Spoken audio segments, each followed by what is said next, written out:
about Mary a lot lately. Who's Mary?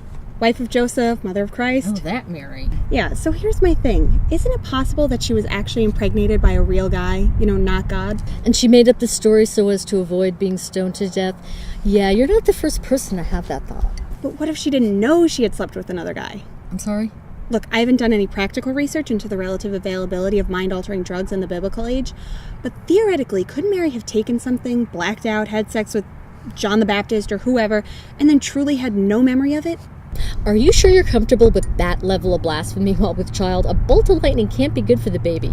And then her, subconscious knew that she just had sex, so her mind, while still under the effects of some kind of Mesozoic LSD, concocted an angel telling her she'd have the Son of God. I really don't think Mesozoic LSD is a thing. That'd be cool, right? So in your theory, Mary herself really believed her Immaculate Conception, when in reality she just got knocked up by some random dude while the two of them were tripping mushrooms or something? Or something.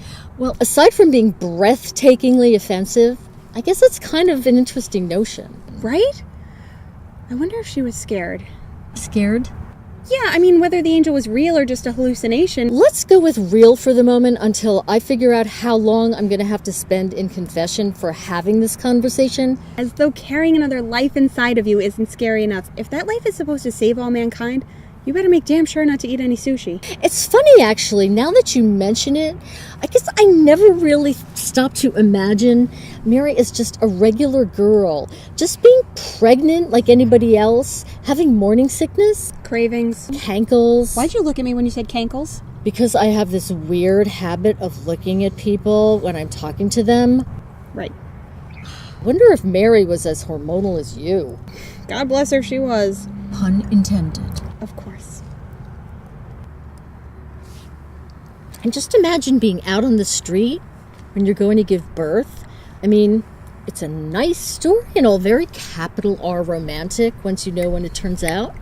But just that last bit, having nowhere to go to give birth, literally being turned away from shelter, Messiah or no Messiah, that had to be the most terrifying moment of her life. I can only imagine. A manger?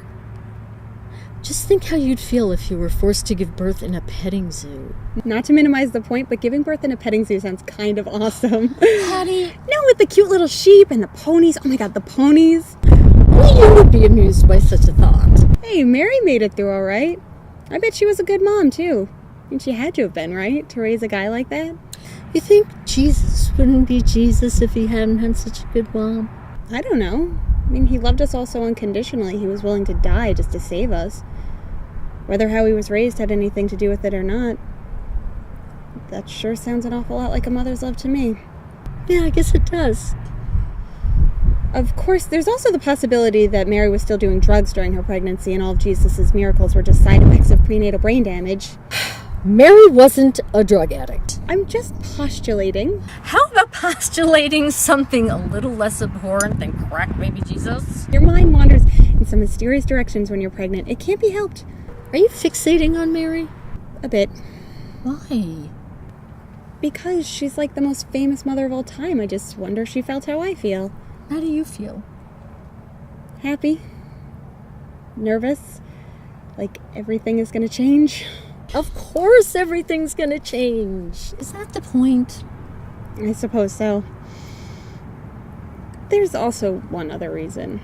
What's that? Mary's a pretty name for a girl, isn't it? Yeah, it really is.